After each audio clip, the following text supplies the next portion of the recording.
Hey Lions fans! Here I am bringing you the latest Lions updates without any fuss as always. You won't believe what St. Brown said about a Cowboys player.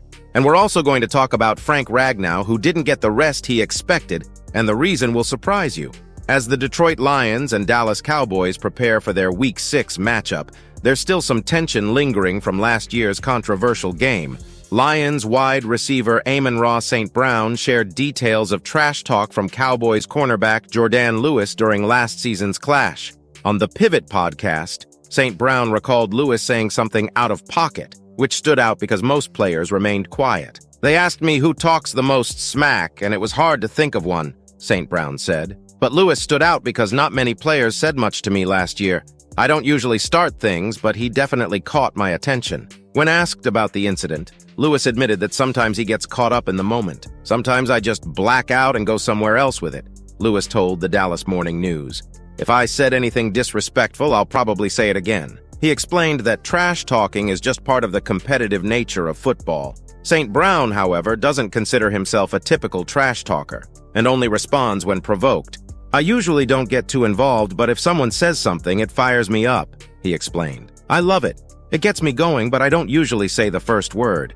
Lewis seems ready for a similar exchange in the upcoming game, but his main focus remains on playing well. "I just want to go out there and play good ball. If he brings the fight to me, that's what it is, but I'm focused on preparing because they're a good team," Lewis said. St. Brown also acknowledged that while his team's wide receivers aren't afraid to talk back, they usually wait for the other side to start. He also noted that over time, players tend to talk less as they gain more respect for their opponents.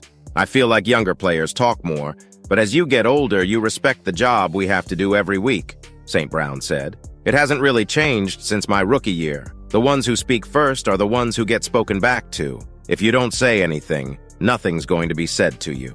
Off the field, social media has added another layer to the St. Brown brothers' story. A recent online exchange between Amon-Ra's brother Equanimous and the city of Detroit drew attention after comments on their podcast. Amon-Ra didn't take it too seriously, though, saying, "It's all love. He's trolling a bit, and Detroit is trolling back."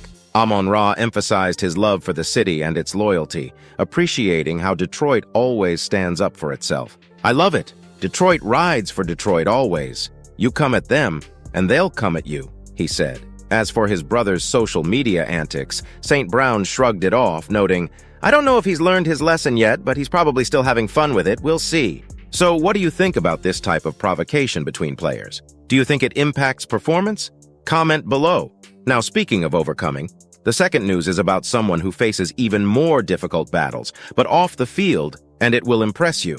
The Detroit Lions center, Frank Ragnow, is no stranger to playing through pain, and the bye week was far from a time of rest for him. Despite dealing with a partially torn pectoral muscle, Ragnow has shown once again that he's made of tough stuff. Known for finishing games with injuries that would sideline most players, including fractured cartilage in his throat and a chronic toe issue, Ragnow missed just 2 games last season, despite facing a range of physical setbacks.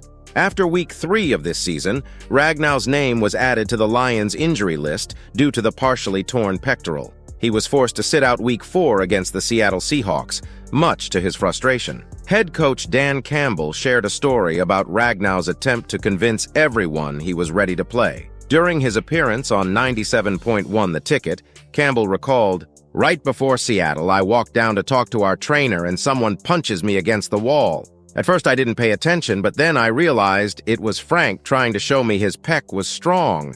That's his way of telling me, 'Look how strong I am. It's good. It's healed.'" While the Week 5 bye seemed like a chance for Ragnow to rest, he admitted it wasn't exactly relaxing. The time off was filled with rehab work. Speaking with reporters, Ragnow said, "We had to do all kinds of shoulder exercises, just boring stuff to strengthen everything and make sure I was good to go." Though his bye week was focused on rehab, Ragnow remains optimistic. When asked about his condition, he said he feels good enough, baby, and that it's all good. As for the story Campbell shared, Ragnow laughed it off, explaining, "I was just trying to demonstrate that I was okay. That's it."